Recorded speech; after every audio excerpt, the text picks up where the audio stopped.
Amen. Mon frère préféré, c'est Papa Bruce. Donc, il a une voix terrible. On aimerait qu'il demeure une des chorales de l'église. Comme ça, on a 4 chorales. Comme ça, il commence à chanter à chaque culte des familles. Qui veut ça? Amen. À chaque culte des familles, les familles chantent. N'est-ce pas que c'est une bonne idée? Et ils chantent très bien. Vraiment, que Dieu vous bénisse.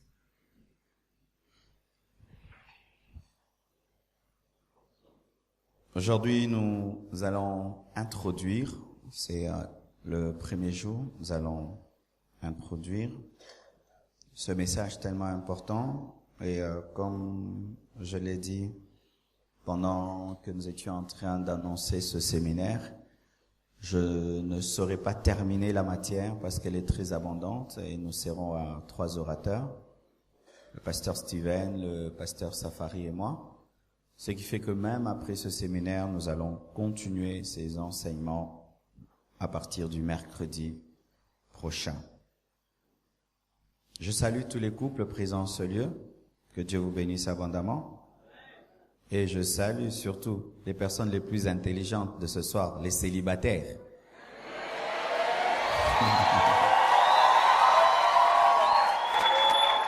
Ah oui, vous savez pourquoi? Parce que vous voulez connaître des choses qui appartiennent à votre futur. Et vous allez entrer dans le mariage vacciné. Oh, j'aurais aimé être à votre place. Amen. Parce que, bien-aimés frères et sœurs, vaut mieux prévenir que guérir. Et vous recevez le vaccin avant d'attraper des maladies. Alors ne dites surtout pas que ce n'est pas notre séminaire, c'est le séminaire de couple. Comment est-ce que nous sommes plus nombreux qu'eux? Non, vous êtes très concernés parce que vous êtes la génération future des mariés. Et nous savons que plus nous allons vers le temps de la fin, il y a croissance de l'iniquité et il y aura aussi rapidité des divorces. Il y a un temps, les gens attendaient 10 ans pour divorcer. Aujourd'hui, c'est 2 ans, 1 année même 1 semaine. Aujourd'hui même, paraît-il qu'en Europe, il y a des machines. Vous n'avez plus à vous perdre le temps à aller devant un juge. Vous allez devant une machine qui déclare que vous êtes divorcé et vous donne les papiers. Et vous êtes vraiment concerné. Le message que nous allons apporter ne concerne pas que les Congolais, il concerne le monde entier.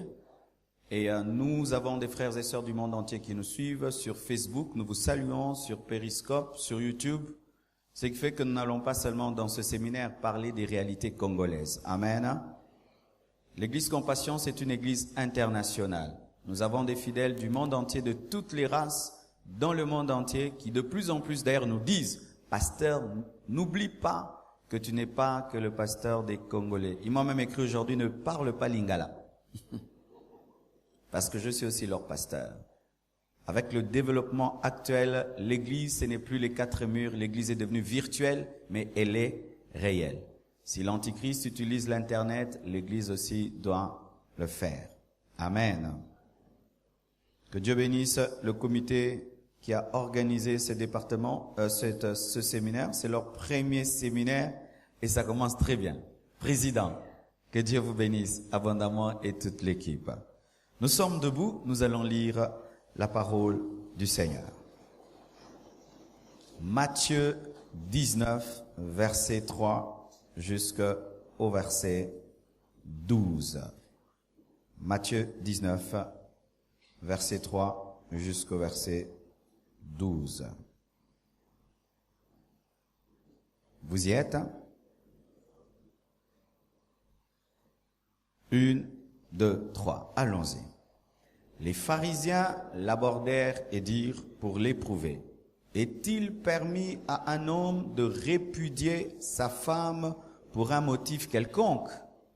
Il répondit, n'avez-vous pas lu que le Créateur au commencement fit l'homme et la femme, et qu'il dit, c'est pourquoi l'homme quittera son père et sa mère et s'attachera à sa femme, et les deux deviendront une seule chair.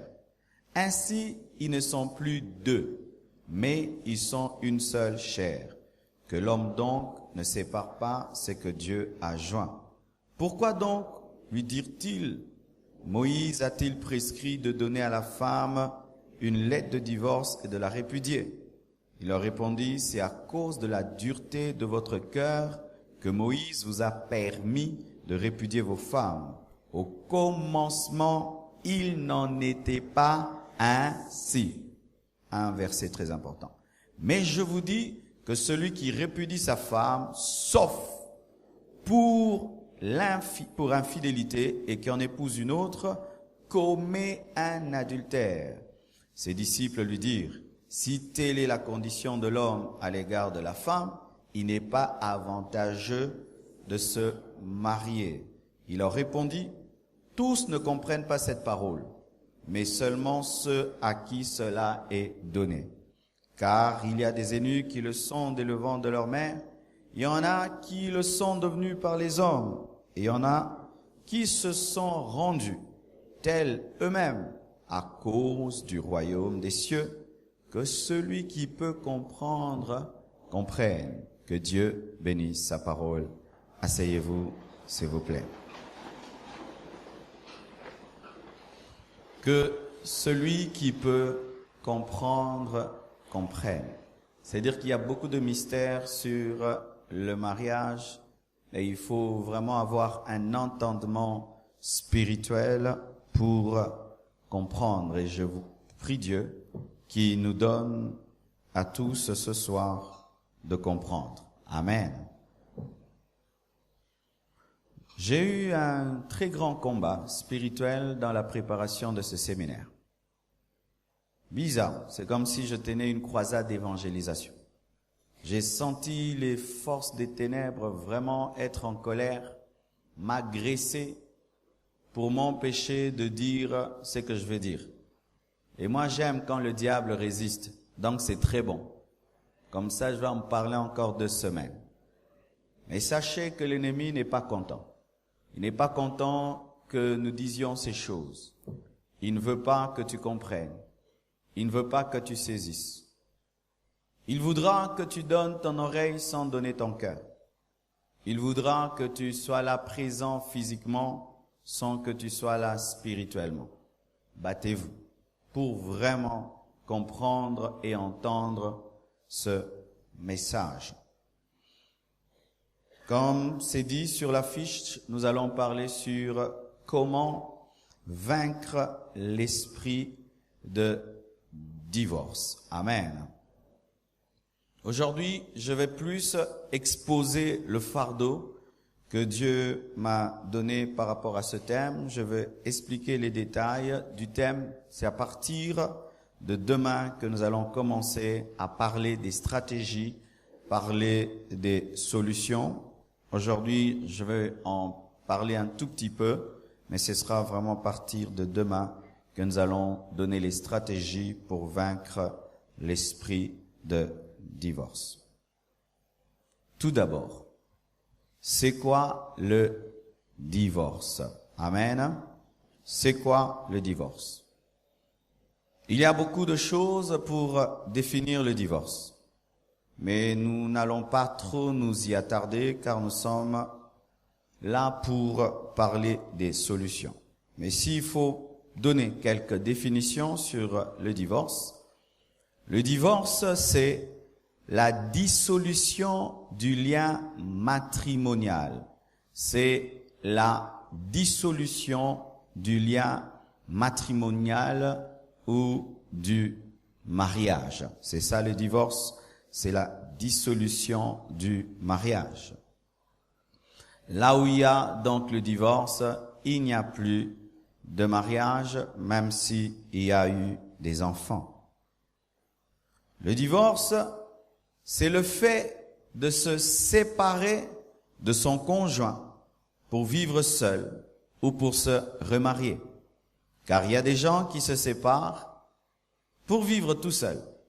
On ne divorce pas toujours parce qu'on aime quelqu'un d'autre. Amen. Des fois, on divorce seulement parce qu'on préfère être seul.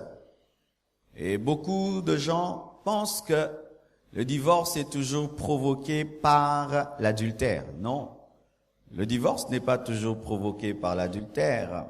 Certains seulement préfèrent une vie de solitude qu'une vie avec un homme, avec une femme. Et il y en a de plus en plus en Europe, quelqu'un qui a divorcé, mais qui vit tout seul parce qu'il trouve qu'il préfère avoir des chiens à la maison qu'un mari et une femme. Donc, bien aimé, quand vous voyez un homme divorcé, une femme divorcée, ne dites pas toujours qu'il a aimé une autre femme ou un autre mari. Certains seulement se lassent des devoirs qui existent dans le mariage. Avant de sortir, tu dois dire à l'autre, quand tu rentres, tu viens d'où, tu dois expliquer tout. Et il y a d'autres qui se fatiguent seulement de cette vie. Mais d'autres divorcent parce qu'ils ont trouvé mieux. Ils se rendent compte qu'ils n'avaient pas bien choisi. Ils se rendent compte qu'ils avaient choisi trop vite, qu'ils n'avaient pas vraiment maîtrisé les contours de leur personnalité. C'est pourquoi moi je déconseille aux jeunes qui n'ont pas encore cerné le contour de leur personnalité de se marier. Celui qui se marie sans se connaître épouse quelqu'un qui ne connaît pas parce que tu ne connais pas ta pointure. Comment est-ce que tu achètes des chaussures? Amen. Ne vous pressez pas, car si tu n'as pas fini de grandir et tu achètes par exemple une chaussure, aujourd'hui tu chausses du 39 alors que tu as appelé à finir avec du 42, demain tu auras des problèmes, tu auras mal dans tes chaussures parce que tu t'es limité trop tôt. Et il y a des jeunes comme ça qui se marient trop tôt, 18 ans, 19 ans, ils se marient parce qu'il a les moyens, mais il n'est pas assez mature et ils divorcent lorsqu'ils ont 40 ans. C'est pas que je suis contre un mariage d'un jeune de 18 ans. Si tu as la maturité et déjà 18 ans, tu te connais, eh ben fais-le, mais c'est très rare, n'est-ce pas? Les gens se séparent de leur conjoint, certains pour vivre seuls, d'autres pour se remarier. Le divorce est un parjure. Qu'est-ce qu'un parjure? Le parjure, c'est le fait de briser un serment. Tu te tiens à l'église, on te pose la question, veux-tu cet homme? Oui, je le veux. Veux-tu cette femme? Oui. Jusqu'à ce que la mort nous sépare dans le meilleur et le pire. Et puis l'autre devient pauvre, tu l'abandonnes. L'autre tombe malade, tu l'abandonnes. Les enfants tardent de venir, tu divorces alors que tu as dit dans le meilleur et dans le pire. C'est un parjure, tu brises un serment que tu as fait devant Dieu, devant l'Église, devant la famille, devant les anges, devant l'État. Le divorce est un parjure et le parjure est un grand péché. C'est l'une des causes de la malédiction en Israël des gens qui prenaient à la légère les serments. Le divorce, c'est une rupture d'alliance entre l'homme, mais pas seulement entre l'homme, mais entre l'homme et Dieu. Lorsque tu divorces, tu ne brises pas seulement l'alliance avec ton mari, avec ta femme, mais aussi avec Dieu, parce que Dieu dans le mariage est la troisième corde. Amen. Hein? Dans un mariage, on n'est pas qu'à deux, on est à trois. Amen. Même si vous ne voyez pas Dieu, il y a une troisième personne dans votre mariage. Il y a un homme de Dieu. Un jour, il était en train de se chamailler avec sa femme. Il se querellait. Et un ange est apparu. Il a dit, si vous continuez, je vous tue. Vous êtes appelé à un grand ministère et je ne veux pas que dans la maison d'un serviteur de Dieu qu'il y ait des querelles. Ils pensaient qu'ils étaient à deux alors qu'ils étaient à trois. Celui qui divorce brise, rompt l'alliance avec un homme, avec une femme, avec une famille aussi, mais aussi avec Dieu, ce qui est terrible. Le divorce, c'est l'anéantissement de la première institution divine. Bien aimé, la première institution divine, c'est pas l'Église. La première institution divine, c'est le mariage. Dieu a dit, il n'est pas bon que l'homme soit seul. Je lui donnerai une femme qui lui soit semblable. C'est Dieu qui a décidé qu'il y ait le mariage, ce n'est pas l'homme. Amen. Hein? Ce n'est pas l'homme qui a décidé qu'il y ait des mariages. C'est Dieu qui a institué le mariage. Et celui qui divorce brise la première institution divine, ce qui est terrible. Le divorce, c'est une imperfection. C'est pourquoi lorsque les pharisiens posent la question à Jésus sur le divorce, il dit, au commencement, il n'en était pas ainsi. Le divorce n'est pas une perfection. Même pour ceux qui disent non, Dieu m'a délivré d'une sorcière, ce n'est pas une perfection. Amen. Dieu m'a délivré de ce païen, lui-même s'en est allé. Et la Bible dit que le fidèle est libre de vivre dans la paix, mais ce n'est pas une perfection. Alléluia. Même s'il y a toutes les raisons, il voulait me tuer, il voulait m'empoisonner. D'ailleurs, j'ai attrapé cette femme dans le lit d'un autre. Je divorce. Même si tu as attrapé ton mari ou ta femme, le divorce est une imperfection car Dieu veut que tu pardonnes. Alléluia. C'est une imperfection. Même quand un serviteur de Dieu peut dire, j'ai divorcé, ma femme est tombée dans l'adultère, vous sentez que dans sa vie, il y a quelque chose qui le quitte. Amen. Hein? Même s'il a donné tous les arguments du monde, et même le monde lui dit, tu as raison, ta femme a divorcé. Mais quand vous le regardez, vous sentez qu'il a perdu quelque chose. Pourquoi? C'est une imperfection. Au commencement, il n'en était pas ainsi. Le divorce donc est un échec. Un homme qui a divorcé dans sa vie sait qu'il a échoué quelque part. Il a échoué dans son engagement, dans son rêve, dans son but. Il avait dit que je rendrai cet homme heureux, mais cet homme commence à pleurer. Je rendrai cette femme heureuse, mais un jour tu lui dis, c'est fini. C'est un échec. Les divorcés ont échoué. Quand tu divorces, tu échoues. C'est pourquoi même quand un homme dit non, je divorce parce que ma femme est tombée dans l'adultère, eh ben ça prouve aussi que tu es échoué. Comment est-ce que ta femme tombe dans l'adultère? Donc tu es incapable. Un homme ne doit pas se glorifier de ça. C'est comme si tu dis mon enfant mange beaucoup chez les voisins. Donc tu ne prépares pas bien. Ah, couple. C'est un séminaire de couple. Non, ne vous glorifiez pas. Oh non, je divorce parce que ma femme. C'est-à-dire que tu es un petit homme. Ta femme n'est pas satisfaite, c'est pourquoi elle va dehors. Et il y a des femmes aussi qui se glorifient. Oh, mon mari, il est ceci. Ça veut dire aussi que, tu ne le satisfais pas. Pourquoi est-ce que David s'est levé de sa couche alors qu'il devait dormir pour regarder Bathsheba? C'est-à-dire qu'il n'y avait pas de femme qui le convainquait sur son lit. Avez-vous déjà vu un lion qui a mangé, allez manger? Alors, bien aimé, quelles que soient les raisons qu'on donne, c'est un échec. C'est un échec. Même si tu sors du divorce avec 7 millions de dollars, avec une maison, des voitures, c'est toi qui as gagné les enfants et tu dis j'ai gagné, t'as rien gagné. C'est un échec. Et nos parents ont compris que le divorce est un échec. Toutes les raisons leur étaient données, mais ils n'ont jamais divorcé parce que c'est un échec. Quel est le succès qu'on a lorsqu'on divorce? 2 enfants vont chez papa et 2 autres chez maman. Quel est le succès qu'il y a dedans? Où l'enfant qui vous aime doit choisir entre papa et maman. Et toi, maintenant, tu dis, j'ai gagné ma liberté. Ce démon a quitté ma vie. Cette satanique sorcière a quitté ma vie. Mais les enfants, est-ce qu'ils disent, maman, la sorcière a quitté nos vies, ou papa, le démoniaque a quitté nos vies? Un échec. Lorsque tu divorces, tu manques des arguments pour conseiller les gens dans le domaine du mariage. Qu'est-ce que tu diras? Alléluia. Qu'est-ce que tu diras? C'est pourquoi si tu es parrain d'un mariage, tu divorces, tu ne peux plus être parrain. Quand tu es parrain d'un mariage, tu divorces, tu ne peux plus être parrain. C'est-à-dire les relations continuent, on se connaît, on se hait pas, mais tu ne peux plus me parrainer. Comment un échec peut parrainer un succès? Alléluia. Ah oui, si ton parrain divorce, il ne peut plus te parrainer. Amen. Mais tu gardes des bonnes relations. C'est un échec. Le divorce n'est pas la volonté parfaite de Dieu, car au commencement, il n'en était pas ainsi. Même si Jésus-Christ a dit pour raison d'adultère, il dit sauf pour raison d'adultère, mais vous sentez que la volonté profonde de Christ n'est pas de répudier sa femme pour raison d'adultère, mais de pardonner. Mais il dit que si ton cœur est dur et tu n'arrives pas à pardonner, donc tu peux. Donc c'est une volonté permissive. Amen. Le divorce, même pour raison d'adultère, est une volonté permissive. Mais la volonté parfaite de Dieu, c'est le pardon. C'est le pardon.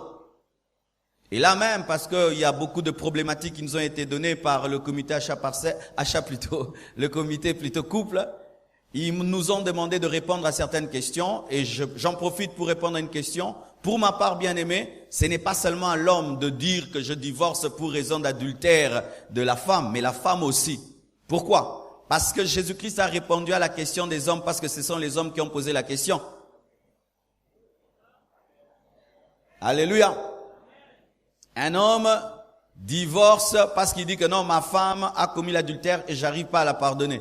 Une femme aussi peut dire, moi aussi je divorce parce que mon mari a commis l'adultère, mais j'arrive pas à lui pardonner. Mais vous allez remarquer, les femmes pardonnent souvent l'adultère des hommes, mais les hommes machos qu'ils sont ne pardonnent pas. Vous pensez que le cœur de la femme est moins sensible que le cœur de l'homme. D'ailleurs, le cœur des femmes sont plus sensibles que le cœur des hommes. Mais les femmes ont une meilleure vision de la vie que les hommes. Les hommes sont souvent égoïstes, ils ne pensent pas aux enfants.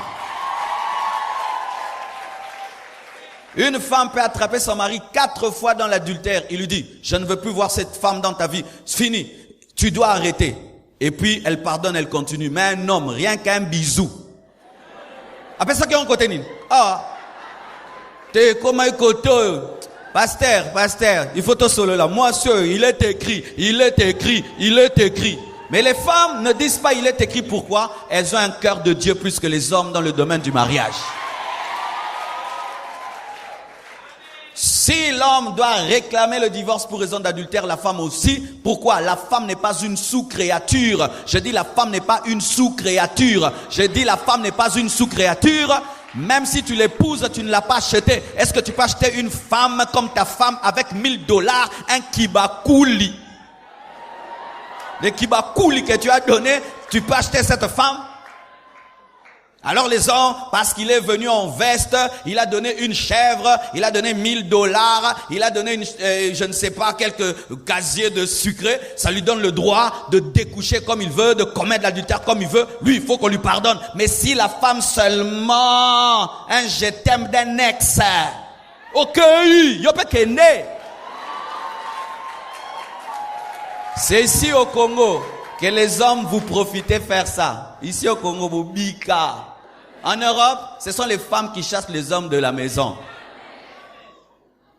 En Europe, quand vous vous chamaillez, c'est l'homme qui prend les bagages et qui part. Aucun, mon frère. Aucun. Ah, moi, je vais épouser une blanche. Bah, là, mon délai. Otikanda, mon frère. Tu abandonnes la maison, c'est toi qui continues à la nourrir. Oui. J'en parlerai aussi. Comment est-ce que par la loi, le diable empêche les gens de se marier et pousse les gens au divorce? Je vais en parler. Comment est-ce que la loi aujourd'hui dans le monde favorise le divorce? Une femme qui vit avec son mari n'a pas beaucoup d'argent. Mais si elle divorce, elle vit avec les enfants, on lui donne beaucoup d'avantages. Comme si on lui dit divorce, tu auras de l'argent. Ouais, c'est ce qui se passe en Europe maintenant. Le divorce, c'est un échec. Ce n'est pas la volonté parfaite de Dieu, car au commencement, il n'en était pas ainsi. C'est une grave et mortelle maladie. Tu peux le dire à ton voisin, c'est une grave et mortelle maladie. Aujourd'hui, le divorce est devenu une fièvre. Alors que c'est une grave et mortelle maladie. Mais aujourd'hui, c'est devenu une fièvre. Où est ton mari? Ben, on vit plus ensemble. Je l'ai quitté. Mais qu'est-ce que tu veux faire? Oh, j'en peux plus. Il me saoule. Alléluia. Je veux faire ma vie. D'autres ils disent quoi? Pourquoi tu divorces? Je ne suis pas heureux. C'est pourquoi tu divorces? Oui. Il t'a fait quoi? Je ne suis pas seulement heureux. Et puis tu divorces? Oui. Parce que Dieu nous appelle à être heureux. C'est pourquoi tu divorces? Oui. Parce que tu vois, le mariage c'est le bonheur. Alors j'ai pas le bonheur, je divorce. Parce qu'on pense que ce n'est pas une grave maladie, on traite le divorce avec beaucoup de légèreté, alors que c'est une grave maladie et une maladie qui tue. Mais cette maladie commence comment? Le divorce commence par une mauvaise pensée. C'est pourquoi, chers mariés, faites très attention aux pensées que vous avez. Quand tu vois un homme prendre une femme qu'il a aimée depuis sa jeunesse, ils se sont battus ensemble. la traînaille comme ça, et la sort dehors et prend ses valises, jette. Ça n'a pas commencé ce jour-là. Ça a commencé dans la pensée. Quand tu vois une femme aller au tribunal dire « Je ne veux plus de cet homme », ça n'a pas commencé ce jour-là. Ça a commencé dans la pensée. Le divorce commence comme une pensée. Le divorce commence par des regrets. Par des regrets. Et vous voyez dans la parole de Dieu, la première crise dans une famille et dans un couple se révèle dans Genèse. Lorsque Adam dit à Dieu, c'est la femme que tu m'as donnée. Il regrettait d'avoir épousé Ève. Le premier homme a regretté. Les regrets, les soucis. Où ton mari dort, tu te réveilles, tu le regardes. Il ne tinde kinga, na balai. Où ta femme dort, tu te réveilles et tu la regardes. On va presser la vie. Ah, Nzambe batela mutema. C'est déjà un mauvais signe. Quand tu t'encourages à aimer ta femme, à aimer ton mari. Tu me trouves beau? Par la grâce de Dieu. Tu me trouves belle? Mais toute créature de Dieu est belle. Tu es belle. Même le gorille est une créature de Dieu. Des regrets, des convoitises, où tu regardes ta femme, mais tu es convaincu qu'il y a une femme qui est plus belle qu'elle. C'est vrai. Le mariage ne nous rend pas aveugles. Et si ton mari te dit qu'il ne trouve pas les femmes belles, c'est un gros menteur. Parce que s'il ne trouve pas que les femmes sont belles, donc il devait faire des accidents quand il conduit la voiture. Comment est-ce qu'il voit le feu rouge, le feu vert et le feu jaune? Donc il peut faire la différence entre le jour, le vert et le jaune. Il peut savoir c'est une femme très belle. Un homme qui dit qu'il ne voit pas les femmes belles, c'est très dangereux. Le jour qu'il va maintenant voir comme elles sont, il va tomber. Un homme, il voit qu'une femme est belle, mais dit ma femme c'est celle-ci. Mais quand maintenant tu es convaincu, persuadé qu'il te faut l'autre homme, qu'il te faut l'autre femme, une conviction, une convoitise, sache que le divorce a commencé, même si vous appelez chéri, chouchou, chouchou, le divorce a commencé. Lorsque je me suis tenu sur cette chaire, l'Esprit de Dieu m'a dit façade. Il m'a dit que beaucoup de couples vivent dans des façades, vivent derrière des masques qui paraissent être des masques de bonheur, des masques de fidélité, des masques de joie, mais au-dedans, il y a des convoitises et de la pourriture. Le divorce commence par des querelles, où on se chamaille tout le temps pour rien, tout le temps pour rien, tout le temps pour rien. Vous commencez toujours, mais vous finissez toujours par des querelles. Vous êtes incapable de causer sans vous chamailler. Sans vous chamailler. Même sur Béni, vous vous chamaillez. Toi, tu dis que c'est elle qui les a tués, l'autre dit que c'est les autres. Maintenant, la guerre commence. Non, je te dis, ce sont les autres. Non, c'est l'autre. Des couples qui se fâchent rien que pour la lampe. Boma mwinda te, nganga moy. Yo, boma nganga mulili. Nabi boma. Zo boma ngwa, tellement besoin na bomia, moussa la moukipi al pebisi ango. Est-ce que na kosi ba couple, hein?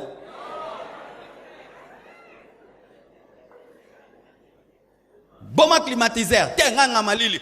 Pelisa nganga mulunge e soke pa bino boss balao la malili ngai awa na ngamulunge yo soze mwana malemba kuna etalio menga kola na gombi ofingi ba papa nanga ofingi bisika na peuta makofi bobundi din climatiseur. Vous qui allez vous marier biloko yo zela bino ngwana oka moi mais ba parler en langue. Et le matin, personne ne salue l'autre. Vous pensez qu'il y avait un grand problème. Climatiseur.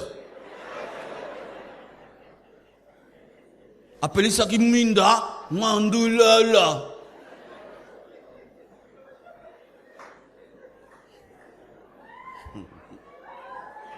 Amen.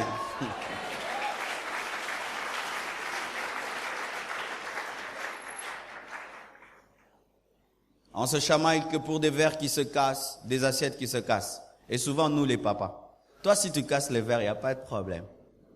Mais si elle casse les verres dans cette maison, vous pensez que je ramasse l'argent? Vous pensez qu'on ramasse l'argent? Non, vous commencez à blaguer, Mais si lui casse, mais vous ne lavez pas bien les verres, il y avait de l'huile. Vraiment, dans cette maison, lavez bien. Des querelles, tout le temps, ce sont des querelles. Et vous savez, quand il y a tout le temps de querelles qu'on cause, qu'est-ce qu'on fait? On ne cause plus. Alors, toi, quand je te parle, on se chamaille. Mais sachez quoi? Un silence imposé par la colère n'est pas un silence. C'est un silence qui fait plus mal que les querelles. Je t'assure, si tu aimes ta femme, tu ne sauras jamais faire un jour sans lui parler, à moins que tu ne l'aimes pas. Mais moi, faire une journée sans parler à Blanche, vraiment, c'est l'enfer. Comment je vais faire? Parce que le matin, je vais la croiser. Je brosse les dents, elle est là. Je fais comme ça, elle est là. Alors imagine, tu fais 2 jours, tu ne parles pas ton mari à ta femme. C'est vrai, vous ne vous querellez pas. Mais la pression qui existe dans la maison, là, peut vous donner des crises cardiaques et même des gastrites. Un homme normal, une femme normale, n'arrive pas à dormir si il sait qu'il ne parle pas à sa femme.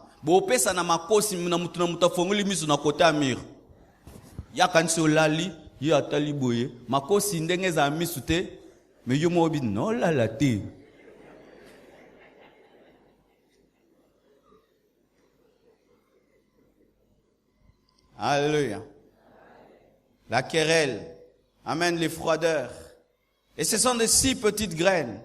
Mais vous allez voir, un petit problème qui devait faire seulement 1 jour, fait 2 jours.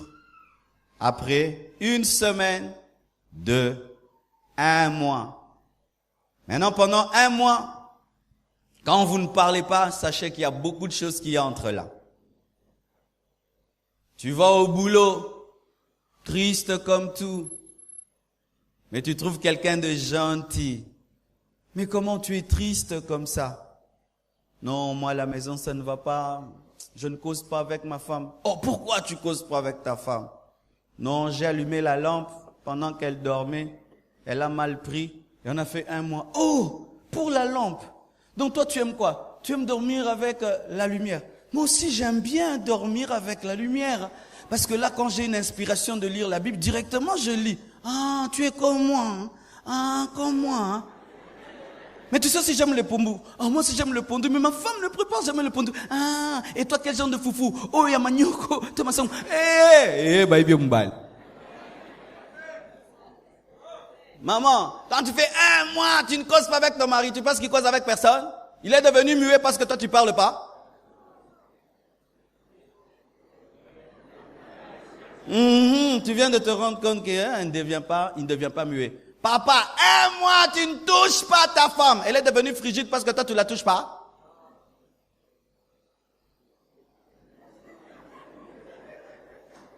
Non, si me mikolo yo. Et bon, on peut aussi mettre un des sous mon site. Les cycles naïs menstruels, les autres fonctionnaient. N'a pas période d'ovulation.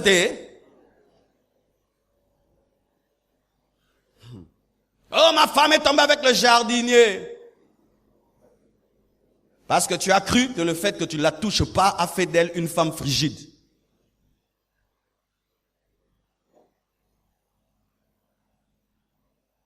Votre silence m'effraie, je vais parler.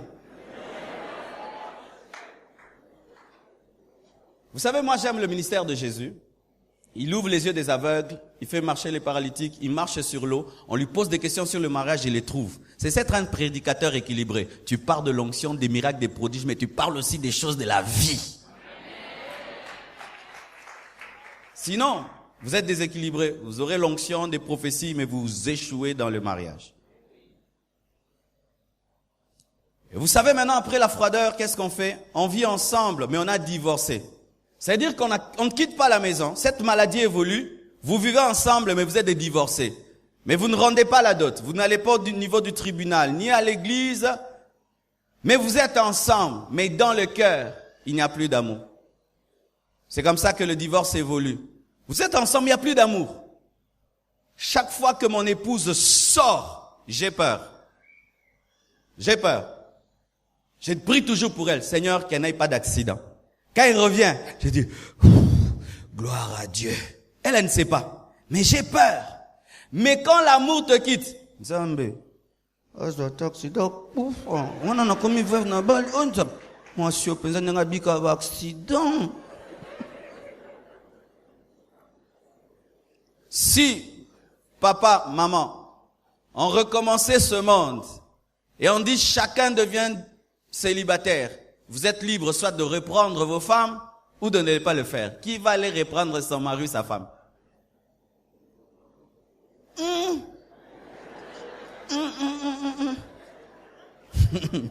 On recommence le monde à zéro. On dit, papa, tu es libre. Soit tu prends une autre femme ou ton ancienne femme. La première personne. Yo, zamseka. Biloko sala kanga la vie passée, ana. Nzamba kumama bandeli. Renouvellement de toutes choses. Mais si tu l'aimes, la première personne, tu vas courir. Mais quand l'esprit de divorce a commencé, on dort ensemble, on ne se touche plus. On dort ensemble, on se fait plus de bisous. Déjà des mauvais signes. On vit ensemble, on ne se salue plus. Il n'y a plus d'amour, il n'y a plus d'émotion. Et on évolue. On ne dort plus ensemble. Celui-ci dort dans une chambre, l'autre, ça devient la séparation des corps. Celui-ci dort au salon, l'autre dort dans la chambre. L'autre dans la chambre, l'autre dans le salon. Et après, on est fatigué de cette situation-là. De vivre ensemble sans se toucher, de ne pas dormir ensemble. On évolue. On va dans la famille. On rend la dot si on est en Afrique. Ou on quitte son conjoint. On lui laisse la maison. Ou on le chasse de la maison, tout dépend d'où on est. Et on évolue encore. On va dans la famille, on rend la dot. On évolue, on va devant l'État. On commence à exposer les secrets de sa femme, de son mari, devant des inconnus. Vous savez, quand on va dans les tribunaux pour demander le divorce, que c'est sale. Un inconnu qui ne connaît rien du tout de vous, il commence à tout connaître, tout. Vous pensez qu'on finit, ces greffiers, ces avocats, quand ils rentrent, ils ne causent pas. Ils causent. Ah, papoyon. Moi, yo. Et vos enfants seront-ils honorés? Et on avance encore après un divorce devant l'État. On revient ici avec une autre femme. Et on lui dit encore, jusqu'à ce que la mort va nous séparer, et dans les meilleurs et les pires. Oh, bien aimé, si un divorcé veut t'épouser, fais très attention, c'est déjà beau mamoutou.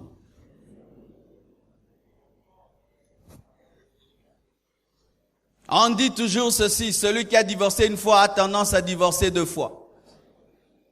C'est vrai, ça j'en parlerai quand je vais évoluer sur le divorce. Mais une personne déjà divorcée sait déjà comment on brise une alliance. C'est ça, il a déjà franchi une limite. Il sait comment c'est. Il peut te dire des choses, mais sache que lui, il est déjà allé trop loin un jour dans sa vie. Il sait ce que c'est que d'amener devant le tribunal l'homme et la femme de sa vie. Il sait comment est-ce qu'il peut faire 2 ans, 3 ans, résister à l'angoisse malgré qu'il a quitté l'homme ou la femme de sa vie. C'est pourquoi quand vous voulez vous marier et que quelqu'un te propose, posez toujours la question, surtout en ce temps-ci, est-ce que je suis le premier homme de ta vie, la première femme? N'es-tu pas divorcé? Parce qu'aujourd'hui, il y a des jeunes divorcés. Il a 25 ans, mais il a déjà divorcé 2 fois.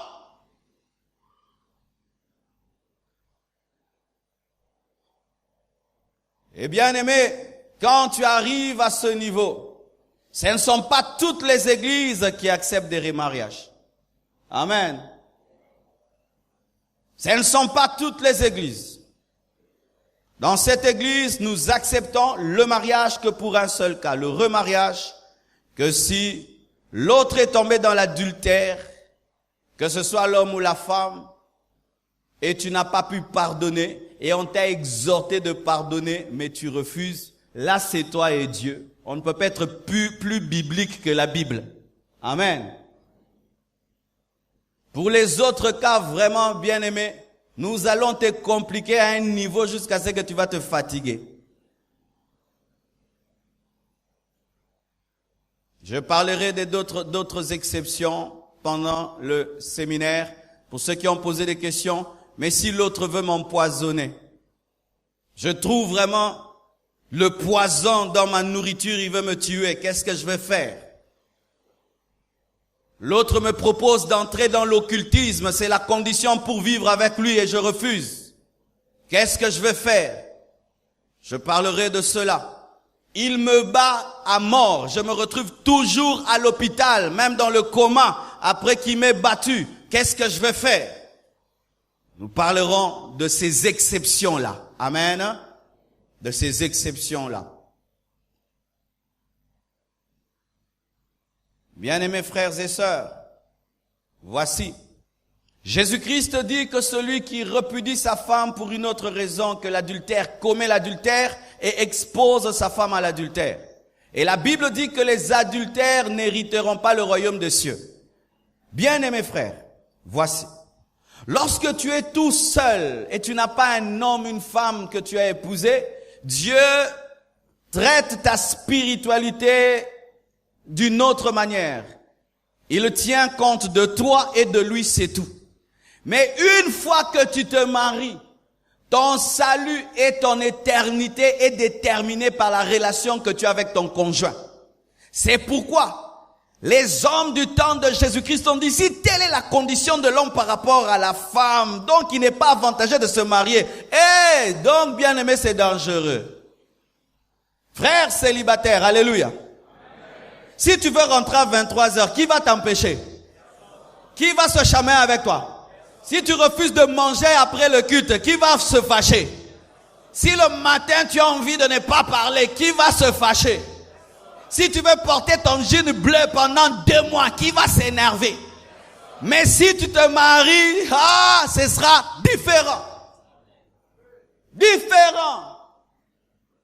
Ainsi, ton éternité dépend de Dieu, mais aussi de ta relation avec ton mari et ta femme. Il y a des hommes, s'ils s'étaient pas mariés, ils allaient aller au ciel. Ils iront en enfer parce qu'ils se sont mal mariés. Ah oui? Qu'au sautait? Tu es seul, tu es doux, calme. Tu épouses une femme querelleuse à un niveau.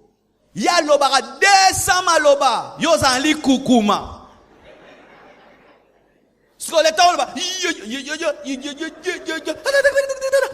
Ikofi okomi boxer ba boxer ba kota lola nana memi olifel. Adam a dit, c'est la femme que tu m'as donnée. Avant elle, j'étais spirituel. C'est pourquoi, chers mariés, faites très attention quand vous dites « je divorce ». Je divorce veut dire « je deviens adultère ». Je divorce veut dire « je la livre à l'adultère ». Le divorce fera que des gens qui ont servi Dieu pendant des années manqueront leur récompense au dernier jour. Il a été un bon pasteur toute sa vie et puis divorce, il perd tout. Il y a un homme de Dieu que j'aime qui vient de faire quelque chose de formidable. Il avait divorcé et puis il s'est repenti.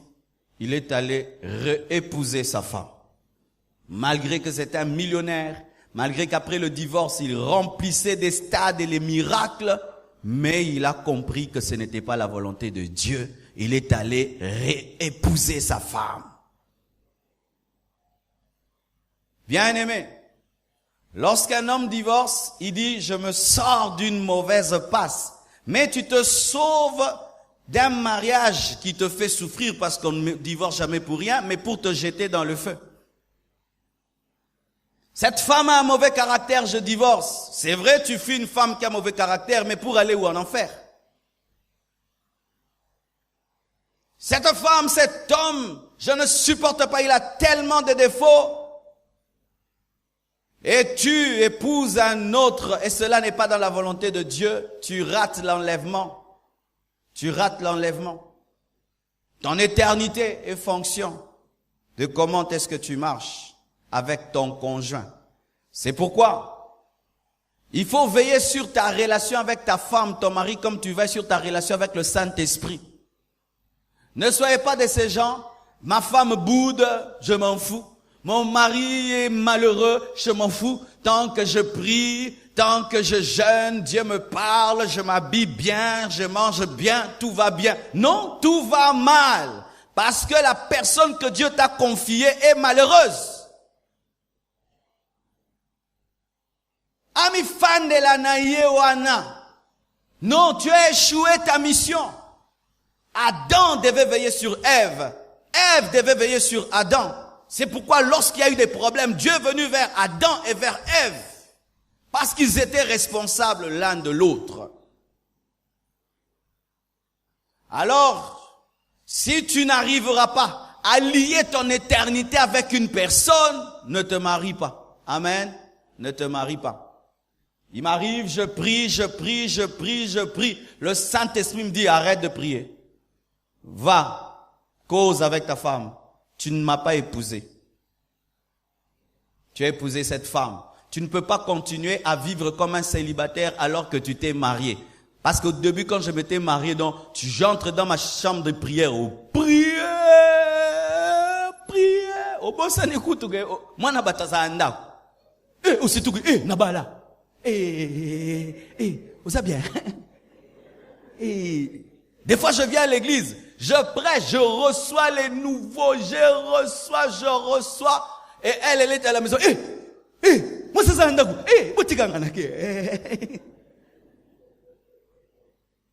mais avant, Dieu était content, c'était le zèle. Je suis là jusqu'à 22h, 23h. Mais quand je me marie, ce n'est plus le zèle, c'est le déséquilibre. Il y a un temps pour vivre comme un célibataire. Une fois que tu te maries, tu dois chasser l'esprit du célibat. Tu ne peux pas continuer à vivre comme un célibataire dans le mariage, où tu fais ce que tu veux. Tu décides comment tu vas t'habiller. Tu décides ce que tu vas manger. Non, tout ça change. Est-ce que tu es prêt à ça? Au moins ta forme là, les larana. Oh, changer. Célibataire à la landine. Occuper tous les territoires.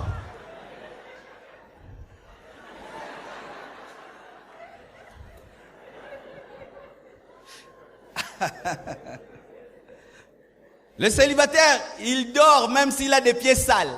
Même s'il n'a pas brossé les dents parce qu'il va donner des bisous à... Mais quand tu te maries, au linga brosse à dents, au brosser des coups. Au moment là, la scobia en tenant compte qu'il y a l'autre. Bon, nous sommes dramo bimba boy, ba discussion ba marié. Au ben dit dragnoso. Nako si. Yo sois dragnoso boy, tali konangeza malili.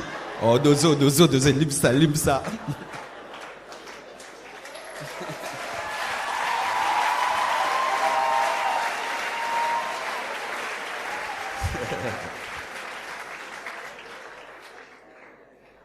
J'ai aimé ce que le département de couple a écrit dans le syllabus qui nous a été donné. Et quand un homme divorce, ce qu'il ne sait pas souvent, c'est que les divorcés engendrent des divorcés.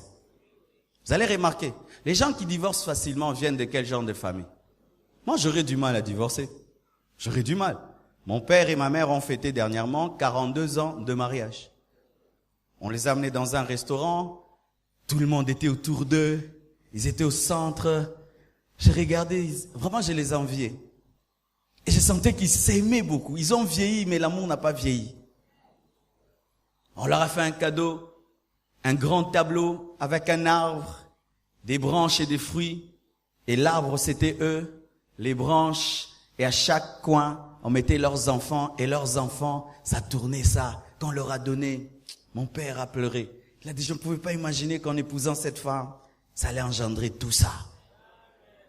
Et vous pensez que moi, je peux détruire? Moi aussi, j'aimerais qu'on me fasse ça.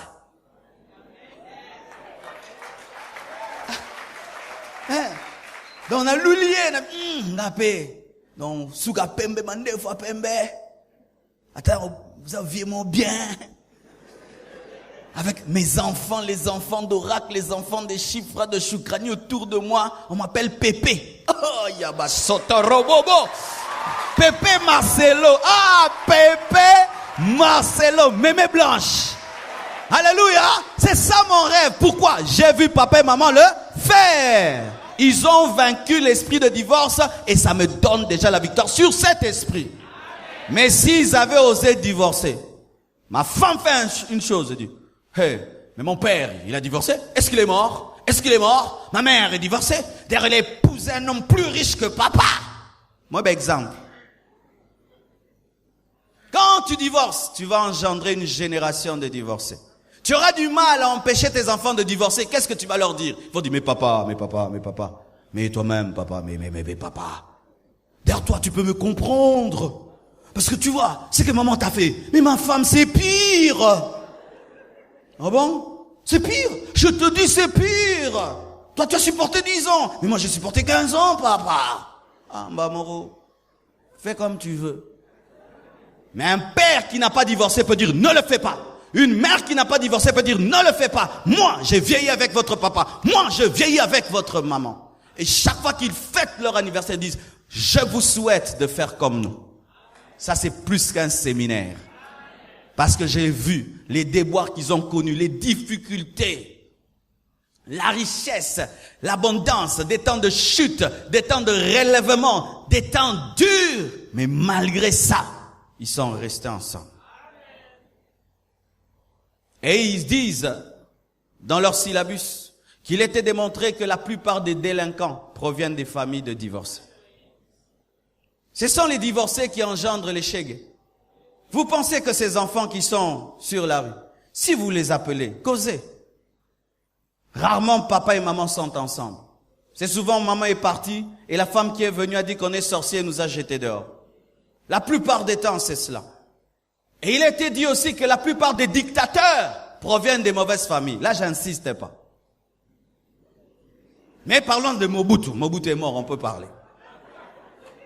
On ne connaît pas son père, et sa mère a presque son âge. Tu vois déjà, c'est bizarre. Tu vois un enfant blessé, et puis il dit les léopards. Tu vois déjà léopard. Étudiez. Hitler, il avait un problème dans sa famille.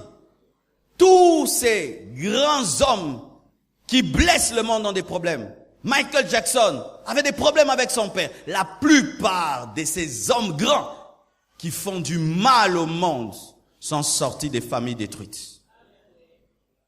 Vous voyez cette famille qui est en train de détruire le monde, la famille Kardashian. Vous voyez ce qu'elle est en train de faire. Papa décide de devenir une femme. Donc papa l'amour qui vous imaginez cette famille, qu'est-ce qu'elle est en train de faire? Les familles détruites engendrent des enfants détruits. Parce que ce qui domine les parents finit par dominer les enfants. Et si vous fermez la porte à l'esprit de divorce, vous fermez la porte aussi dans la vie de vos enfants. Mais lorsque vous ouvrez la porte à l'esprit de divorce, il attaquera facilement vos enfants. Un père, lorsqu'il veut divorcer, il regarde sa descendance. Une mère, quand elle veut divorcer, regarde ses filles. Regarde ses filles. Des mamans qui ont des très très belles filles, mais qui divorcent. Ta fille, elle est tentée par des hommes tous les jours. Elle ne tombe pas parce que maman est là. Maman est sévère. Maman est sévère. D'où vient ce bijou? D'où vient ça? D'où vient ça? Remets. Et puis maman, voulant la liberté, laisse cette jeune fille avec papa qui sort le matin et qui rentre à 22h et ne sachant même pas que sa fille maintenant a un téléphone de $1000. Et demain, cette fille attrape le sida et c'est papa qui pleure. Tout ça, nous ne savons pas. Tous les enfants qui sont ici savent que lorsque tu as papa et maman qui sont coriaces et sévères, même si tu es entouré de mauvais amis, tu dilues toujours ce qu'on te dit parce que tu sais qu'à la maison, il n'y a pas n'importe qui. Mais quand tu sais que eux-mêmes sont fragiles, tu te permets tout parce que tu as des réponses à leur donner. Et vous-même. Et vous-même. Ton enfant t'a déjà dit, et toi-même? Obéte maintenant, écoute.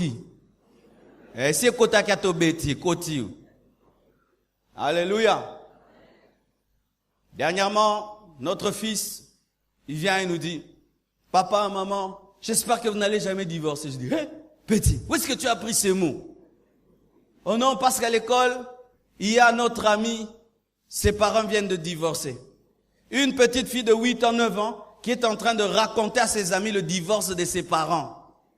Et il dit, d'ici là, je ne veux plus étudier dans cette école parce que je ne saurais plus revenir parce que maman n'a pas les moyens de payer l'école.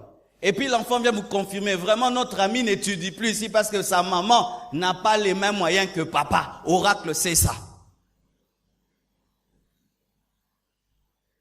Et un enfant de 9 ans, mais il a peur que ses enfants divorcent, ses parents divorcent, mais il a 9 ans. Il veut pas vivre ce que son ami a vécu. Souvent nous oublions tout ça. C'est ainsi que vous voyez des filles belles, elles ne font que faire souffrir les hommes. Tu l'aimes, elle te bouffe l'argent, elle te chasse. Tu l'aimes, elle te bouffe l'argent, elle te chasse. Pourquoi? Elle a vu comment est-ce que sa mère a souffert, elle a décidé de se venger. Tu vois un homme, jamais il ne dit à une femme je t'aime, il t'épouse, mais je t'aime ebimate. N'est-ce pas que belé baba là baba je t'aime te? Je t'aime. Naliba là c'est un miracle hein. Je t'aime, je t'aime. Je t'aime pour ne l'oroté hein, je t'aime précédaraté mais je t'aime pesa, je t'aime ya tongo. Je t'aime à boutouté, waneza je t'aime à lokuta. Je t'aime à lokuta sa stratégie.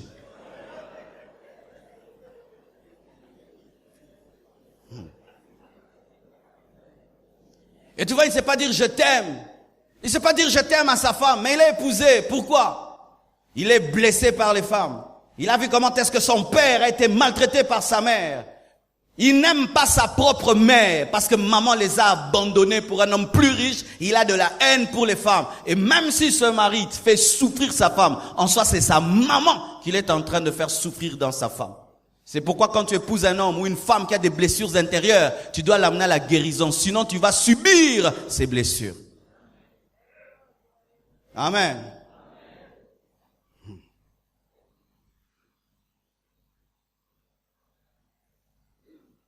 Bien-aimés frères et sœurs,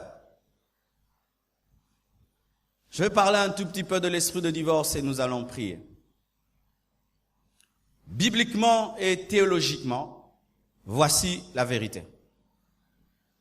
La vérité biblique et théologique, c'est que le mal ne vient pas directement du diable. Lorsque l'homme pêche, ce n'est pas d'abord Satan, c'est l'homme lui-même. Amen. Parce que souvent les hommes lient tout mal au diable. Non, l'homme est mauvais sans le diable. Mais l'homme accentue son mal avec l'aide du diable. L'homme naît mauvais. L'homme naît pécheur. L'homme commet le péché parce que le péché est en lui. Il est charnellement et naturellement mauvais. Et étant donné que le divorce est une œuvre de la chair, l'homme divorce parce que charnellement, l'homme est un parjure, il ne sait pas garder un serment. Ça, c'est la nature de l'homme. Maintenant, comment est-ce que je parle maintenant de l'esprit de divorce? L'esprit de divorce, c'est un démon qui vient accélérer le défaut, la maladie qui est dans l'homme, qui le pousse au divorce. Lui, il vient t'aider. Tu y vas 30 à l'heure, lui te pousse à 300 à l'heure. Amen, hein? Tu commences à penser au divorce et puis tu veux te rétracter. Lui, il vient pour te maintenir dans une mauvaise décision. Vous voyez, des gens, ils disent, on va divorcer, c'est d'abord eux. Après, ils disent, non, on arrête. Maintenant, il y a un démon maintenant qui vient, qui veut que ça aille jusqu'au bout. C'est un esprit qui vient derrière le divorce charnel, afin de l'accentuer et de le provoquer. Et c'est un esprit sournois. Qu'est-ce qu'il fait? Il travaille en secret, furtivement, pour intensifier les querelles. Une petite querelle de rien du tout, ça devient une querelle où vous vous battez jusqu'au sang. Une querelle de rien du tout devient une querelle où il faut maintenant appeler tous les membres de la famille et des sorciers qui viennent siéger dans votre maison. Une petite rancune d'un jour devient une rancune de toute la vie où tu rappelles à ton conjoint des choses faites il y a 3 ans, 5 ans, 6 ans. Où tu deviens comme même un chien, une infidélité bizarre, où tu couches avec tous ceux qui passent, les bonnes, les cousines, les nièces, les tantes, les enfants. Vous voyez quelqu'un qui devient comme ça, les démons aussi maintenant sont entrés dans son impudicité. Où la femme a une insoumission bizarre. Donc, il y a un numéro T. Un numéro T. Dans une insoumission, au moins, où il y a des démons. Chérie, je peux avoir de l'eau?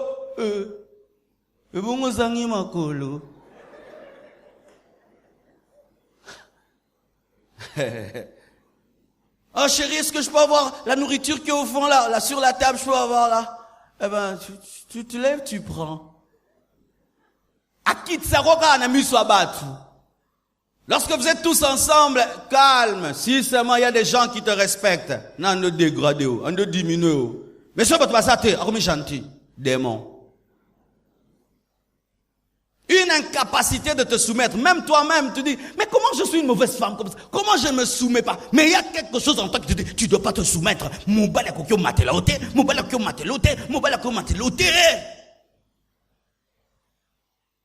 Aujourd'hui, si vous ne savez pas, beaucoup de divorces proviennent de l'insoumission. Et j'aimerais parler à ceux qui sont en Europe. Quand je suis allé en Europe, j'ai remarqué une maladie grave chez les femmes. Sur 10 femmes, 8 l'ont. Quelle maladie? Elles se comportent comme des hommes devant leur mari. Le mari est là, elle efface son mari, c'est elle. Elle décide sur tout, elle parle à sa place, elle décide à sa place, et bizarrement,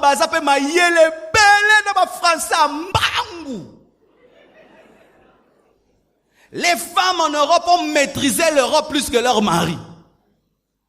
Maîtrisé, elles se sont adaptées à l'Europe plus que leur mari. Bon, on tout va lemba, mais on maîtrisé lemba pour ton niveau moko.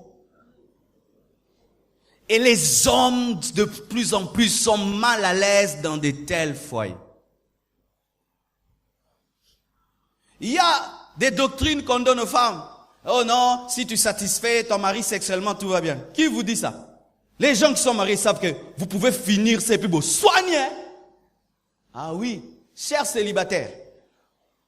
Des fois on vous ment. Oh non, si je satisfais mon mari, le couple ira bien. Mais bon, tu vas au bout, mais bon, soigne.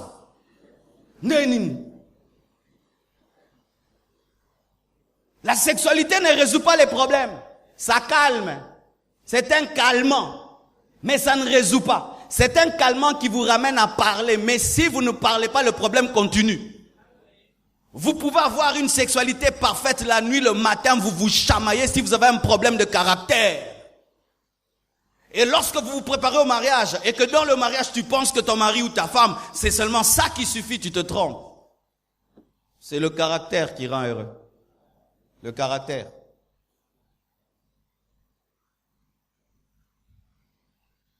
Il accentue les malheurs. Il y a certaines personnes qui divorcent à cause du malheur. Ta vie allait bien jusqu'à ce que tu as dit oui à un homme. Tu l'épouses, 2 jours après, on le chasse du boulot. Gloire à Dieu.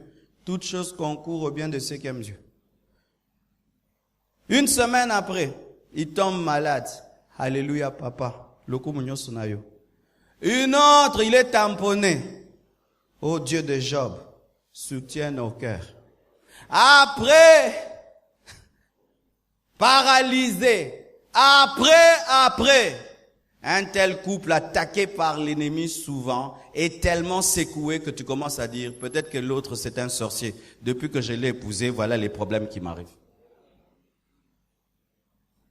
L'esprit de divorce se cache derrière des scandales, des malheurs.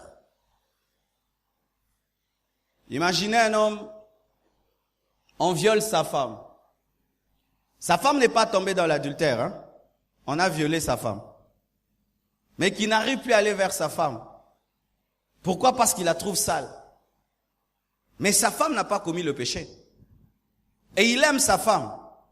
Mais le fait que pour lui c'est sa femme, mais un autre l'a violée pendant un temps, il ne supporte plus sa femme. Un esprit est venu seulement pousser quelqu'un à violer sa femme devant lui. Là, ça ne dépend pas de vous. Mais il y a quelque chose à l'extérieur, vient. Et cela arrive. Comment vaincre cela? Quand vous entendez parler de tous ces viols au Kivu, on ne parle pas de ce qui vient après dans ces couples. Est-ce que ces couples demeurent solides après que tu aies vu tout un bataillon sur ta femme? Il faut vraiment un grand effort pour revenir vers elle. Même si elle n'a rien fait, un esprit vient pour vous séparer. Et des lois qui favorisent aujourd'hui le divorce. On vous montre que divorcer, c'est pas grave. Et ton ami a divorcé, telle star a divorcé, tel autre a divorcé, tel autre a divorcé. Le cinéma nous présente des hommes divorcés. Il y a même aujourd'hui même des présidents de la République divorcés, d'autres avec une copine à balater. Mais il est normal. Lorsque vous voyez la loi instituer le divorce et l'accepter, il y a un esprit derrière toutes ces lois pour vous encourager à divorcer. Quand on peut permettre à 2 femmes de se marier, 2 hommes de se marier et d'adopter des enfants, ce sont des lois contre le mariage. Contre le mariage. Un homme quitte une femme pour épouser un homme. Et une femme divorce d'un homme pour épouser une autre femme. Et la loi le permet et oblige même les églises de bénir. Il faut aller en prison que de bénir de tels couples. Tu acceptes qu'on ferme l'église, mais tu ne béniras jamais un tel couple. Et des fois, vous vous aimez, mais les enfants ne viennent pas. Un esprit qui vous attaque par la stérilité. Par la stérilité. 1 année, tu comprends. 2 ans, 3 ans, 5 ans. Les couples qui vivent la stérilité sont souvent attaqués par l'esprit de divorce. Souvent attaqués, même si ils ne le disent pas souvent. Pourquoi? Tu vas chez tes amis, il y a des enfants qui jouent. Tu te dis, quand est-ce que moi aussi on va me recevoir? Papa! Aujourd'hui, j'étais à la maison avec un homme, il n'a pas encore des enfants. On prie souvent avec lui pour que Dieu lui fasse grâce. Et pendant qu'on était là en train de causer, ma fille est venue. Elle a sauté sur moi. Je l'ai fait tourner. Et je sentais son œil. Il disait, quand est-ce que moi aussi je vais tourner avec ma fille? Et si il n'est pas spirituel, lorsqu'il rentre à la maison, il regarde sa femme. On a tourné. Oh. Mais moi je dis, on ne se marie pas pour avoir des enfants. On ne se marie pas pour avoir des enfants. C'est pourquoi je vais parler dans les jours qui viennent. La place de la parole dans votre couple détermine si vous allez vaincre l'esprit de divorce ou pas. Car si ce sont les émotions, les bénédictions qui déterminent votre fidélité à Dieu, vous allez divorcer si les enfants tardent. Même si jusqu'à la mort Dieu ne vous donne pas les enfants, ce n'est pas une raison de divorcer. Mais quand les enfants ne viennent pas, un esprit se cache derrière ça. Va même trouver une femme ailleurs, aie un enfant avec elle, et puis tu l'amènes dans la maison. Je connais des femmes qui sont sorties avec des hommes, une fois seulement, il prend l'enfant, il l'amène. Les enfants même ont grandi, le père ne sait pas que c'est pas ses enfants. Elle me dit, pasteur, tu m'as prêché sur la vérité. Tu vois ces 2 enfants, ils appartiennent pas à cet homme. Est-ce que je dois lui dire? L'homme a 70 ans, elle a 60 ans. Et ce sont ces enfants reçus à l'extérieur qui sont plus intelligents, plus prospères que ces vrais enfants. Oh, l'aubaine.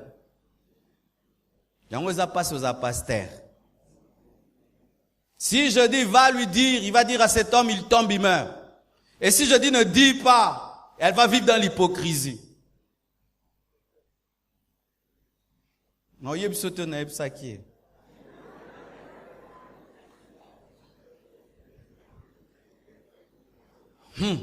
Donne-moi la main, je vais parler. Cet esprit se cache derrière des choses. Tu vois un beau garçon dans sa veste, pantalon, costaud. Et dans le mariage, le pasteur dit, pas de relations sexuelles, pas de relations sexuelles, pas de relations sexuelles. Et vous vous gardez, tu ne le connais pas. Vous allez le jour du mariage. Hey ya! Eloïsate.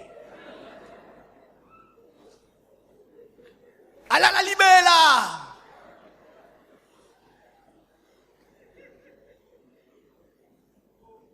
Mais, surtout les jeunes mariés, causent souvent, oh moi ces derniers temps, non, non, non, non, non, non, vraiment, vraiment, non, non, non. Yosko bandio kosa, ngape, non, non, non.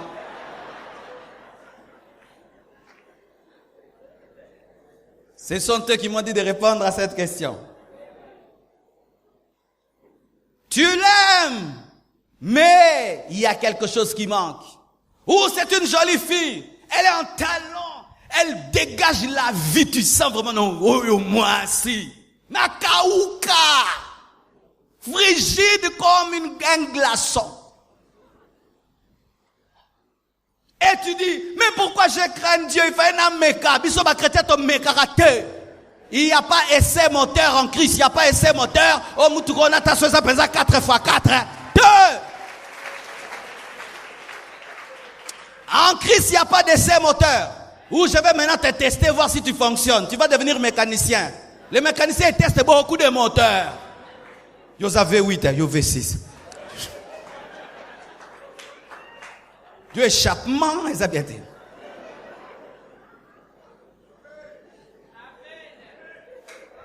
Mais tu l'aimes, mais il est frigide. Tu l'aimes, il est impuissant. Tu l'aimes, mais il devient impuissant. Parce qu'il y a aussi une impuissance qui vient après. Une frigidité qui vient après. Et avec la ménopause. Et on m'a même dit un médecin en Afrique du Sud m'a dit, pasteur, tu parles toujours de la ménopause des femmes, mais aussi la ménopause des hommes. Et les femmes médecins, j'ai fait des recherches aussi la ménopause des hommes. Les hommes aussi, quand on vieillit, plus on grandit, plus on n'a plus la même force. Maintenant, l'ennemi peut attaquer cela. Ou faisant que l'autre garde toute sa vitalité pendant que l'autre se dessèche. L'homme est encore vivant, la femme est déjà fatiguée. La femme est encore vivante, l'homme est déjà KO. Il se cache derrière tout cela. Et on vient à l'église. Ribro sotaya baba baba. Nzambe kolo.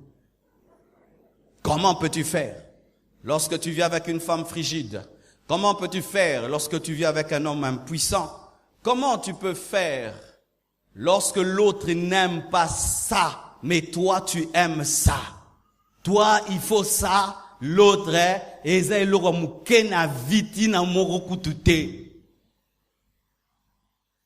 oh, parce que souvent quand vous vous mariez, toi dans la tête, comme je me suis gardé comme ça, gloire à Dieu. Vraiment na bondeli et puis na bondeli. Mais écoute, azakunata, yama bando solo la nabino. Yazaba projet ma solo. Est-ce que beaucoup de gens ont visé ça?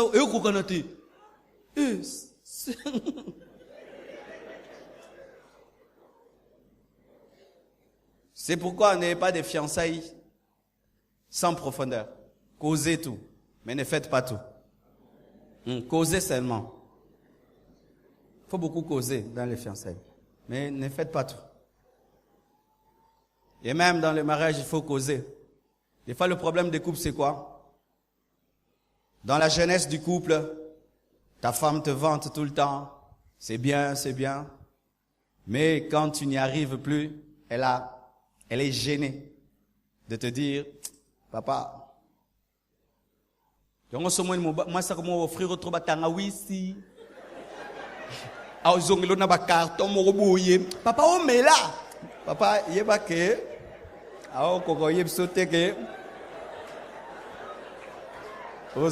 Prise d'air.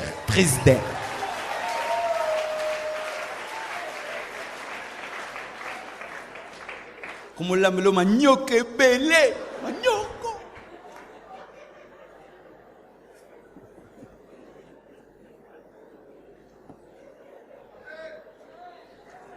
Amen. C'est un séminaire de couple, hein? Voici.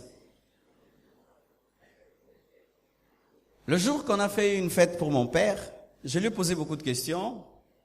Et je dis, papa, je veux tenir un séminaire d'ici là. Mais pour toi, qu'est-ce qui empêche les couples aujourd'hui de tenir? On a dit beaucoup de choses. Et il y a quelqu'un qui est autour de la table. Il a dit quelque chose de merveilleux. Il a dit, c'est l'esprit de zapping. Je dis, l'esprit de zapping? Il dit, oui. Tu vois, nos parents sont restés ensemble parce qu'en leur temps, il n'y avait qu'une seule chaîne. RTNC. OZRT. Donc, si tu veux suivre un film, tu dois attendre le soir pour suivre OZRT. Et si OZRT t'énerve, tu n'as même pas de télécommande. Il y a un bouton, tu dois te déplacer jusque là-bas. Mais les enfants d'aujourd'hui, ils zappent, ils zappent, ils zappent, ils zappent, ils zappent. National Geo, ils zappent. Euronews zappent. France 24, ils zappent. Il peut en train de suivre 3 films au même moment, n'est-ce pas? Eh bien, oh, Bandel Natal là déjà. Ok, Nasuka Bozongil na Katikat. Dans un télécommande Euronews Soka. Il y a des gens d'ailleurs qui suivent jamais rien, n'est-ce pas? Il faut que zapper. Et l'esprit de zapping vient aussi dans les mariages. L'homme devient une émission qui n'est pas intéressante à zapper à côté émission Moussous, Euronews. Et Satan se cache maintenant derrière les médias. La pornographie. Ta femme a des enfants et des enfants. C'est sûr qu'elle n'a plus le physique d'une fille qui n'a pas d'enfant. Mais à la télé, on nous montre quel genre de femmes? Des femmes parfaites. Un ventre plat avec abdos. Mais ailleurs, ça dit tchabé. Une femme parfaite. Mais il y a des gens comme Iboué. Maintenant, toi, tu regardes des films avec des femmes parfaites. Mais ta femme déjà. Qu'est-ce que ça va te faire? La convoitise. La convoitise. Parce que c'est que l'homme voit, il veut la voir. Lorsque Ève a vu, elle a voulu manger. Et aujourd'hui, on voit où? À la télévision. À la télévision. Et quand même, vous dites, on va regarder des films pornographiques pour arranger le couple. Non, les films pornographiques amènent un esprit de compétition entre ton mari et les acteurs, entre ta femme et les actrices. Tu rencontres un homme, mais comment est-ce que tu as mal là? Non, j'ai mal à la hanche. Comment?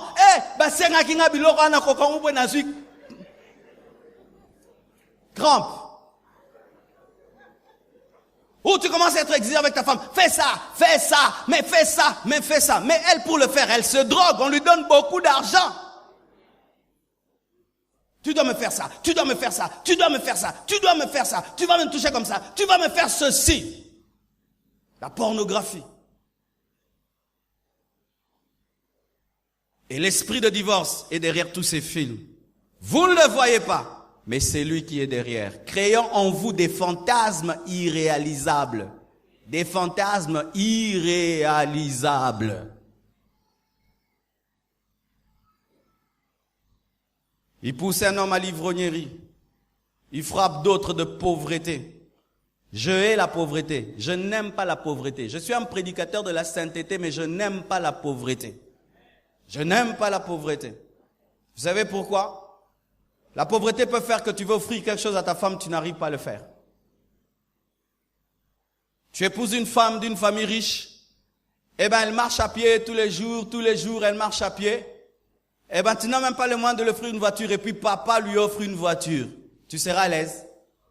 Mutuka bongo meko tutango o tutaka mutuka wana papa ne ofrakie nenga oloba.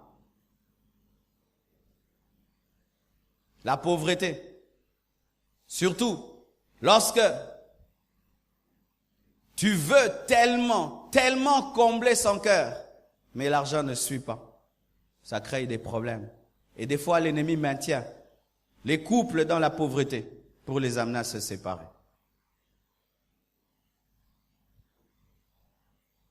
Et j'ai vu une vision, et c'est là que je vais m'arrêter.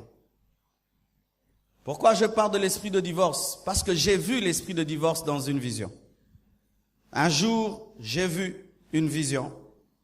J'ai vu un esprit qui ressemblait à un phoque. Mais ce phoque était très noir. De sorte que dans les ténèbres, parce qu'il n'agissait que dans les ténèbres, on le confondait aux ténèbres.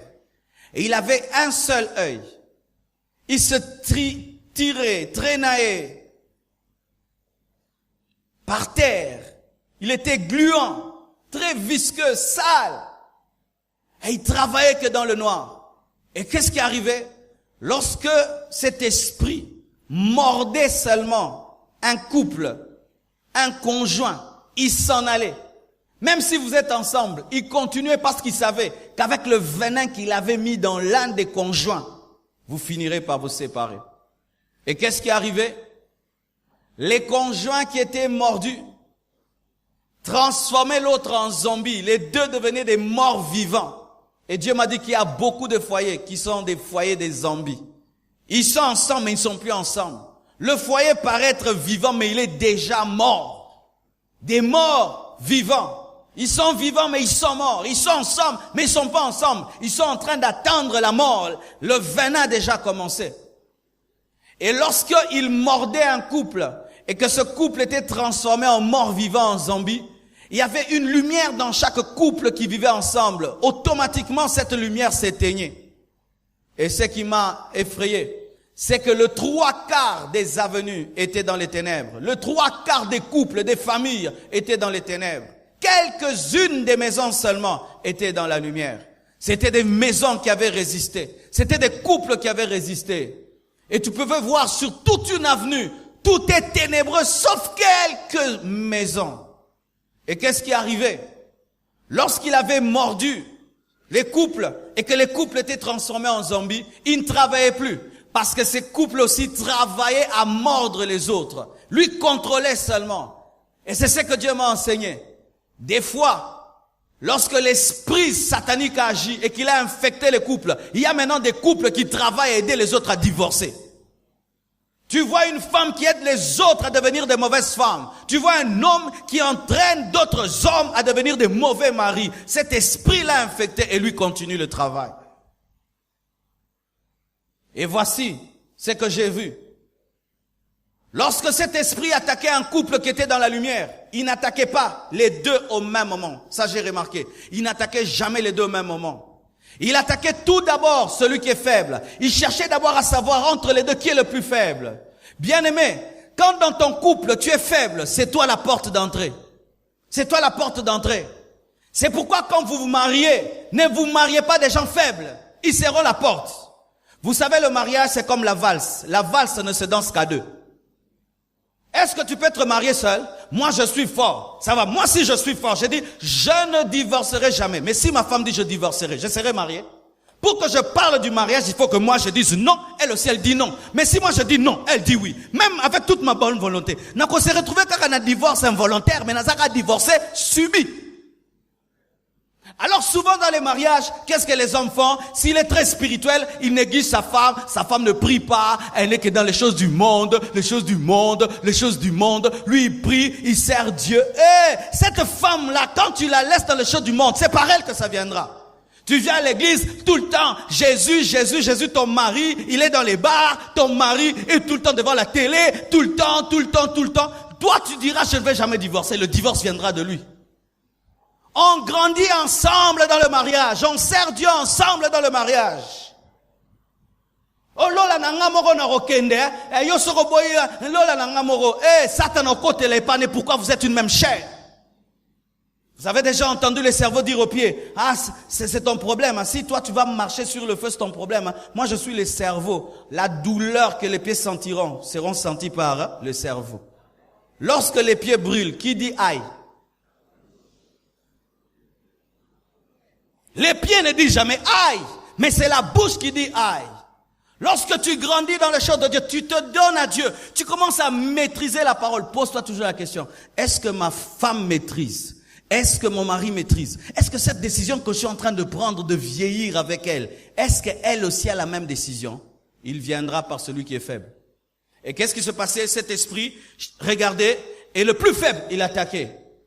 Il n'attaquait jamais les deux au même moment. Il savait que s'il mordait l'un, c'est fini. Parce que c'est impossible d'être marié tout seul. Vous ne savez pas ce que ça peut faire dans la vie. Toi, tu es une bonne femme. Le matin, tu te réveilles pour ton mari. Tu lui sers son déjeuner. Tu prends sa veste, tu lui donnes. Il part au travail, tu l'appelles. Comment tu vas? Comment tu vas? Comment tu vas? Il revient, tu es là, tu l'attends. Tu es fidèle et tout. Mais lui, la seule chose qu'il sait faire, c'est te blesser. C'est te blesser, c'est te blesser, et c'est te blesser, et te blesser, et te blesser. Bien aimé, c'est une épreuve, hein. Poso pengwe la ye.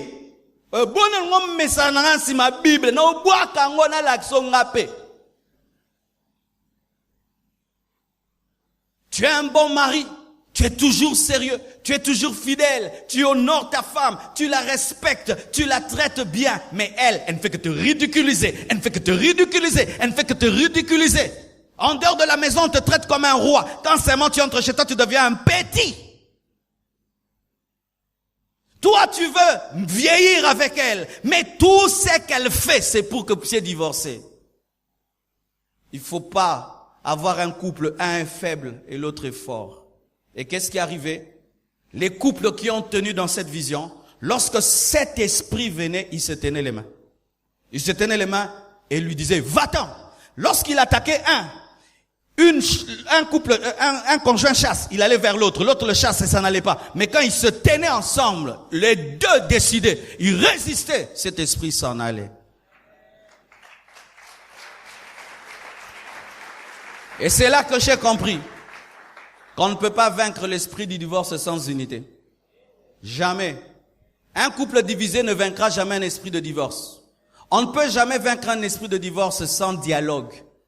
Oui. Tu sors, cher papa, et j'ai aimé une causerie qu'on a avec les papas. Tu sors, tu rencontres une femme qui te trouble. Tu sais à qui on le dit en premier?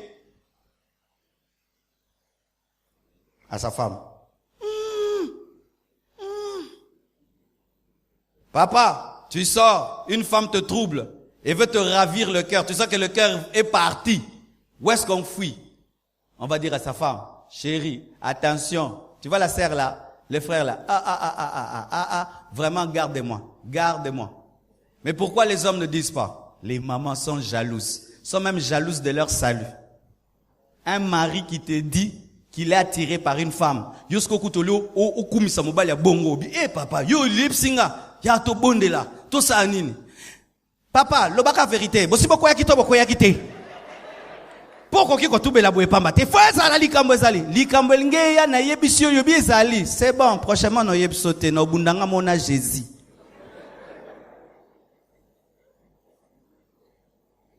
C'est pourquoi les hommes tombent. Il sort, il est troublé. Il veut dire à sa femme, elle est immature. Il se fortifie. Oh Dieu, que ces pensées s'en aillent au nom de Jésus. Il ressort, troublé encore.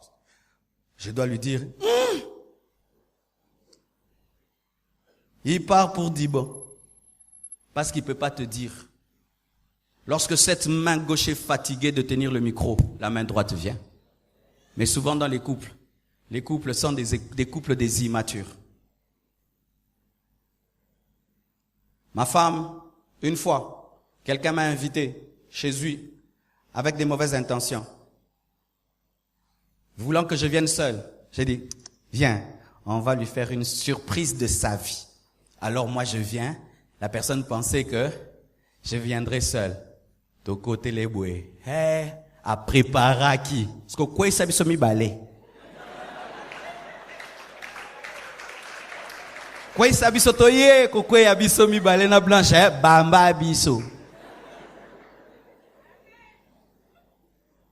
Vous vous battez tout seul. Tu as une femme et tu te bats seul. Tu as un mari, tu te bats seul. Parce que les femmes aussi, ça vous arrive. Ce ne sont pas seulement les hommes. Les femmes aussi, ça vous arrive. Tu sors comme ça, penza, au kuti mobile, penza. Hey! Zongi. Tonta mobile, no. Okile mawa. Pichou.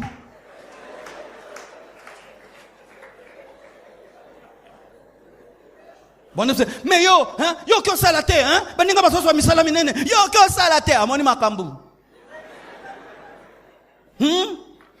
Dans la vraiment, te yopé. Loba vérité. Naningani. Mais yonde mbala vinanga sunganga. Mais un homme, on te dit ça. Hein? Osanini? oningani. Koningana no zoloba. Expliquez-nous nous koningana.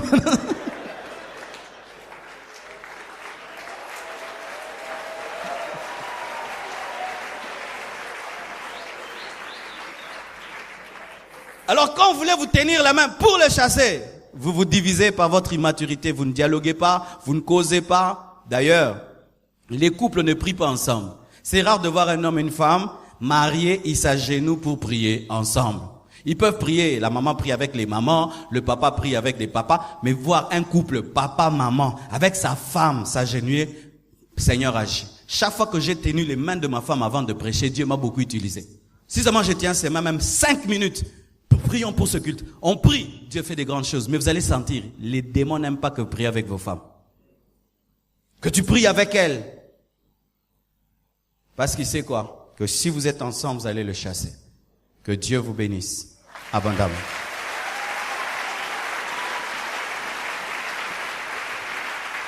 Nous sommes debout, nous acclamons le Seigneur, car je crois que l'esprit de divorce est en train d'être vaincu. Vous connaîtrez la vérité vous affranchira.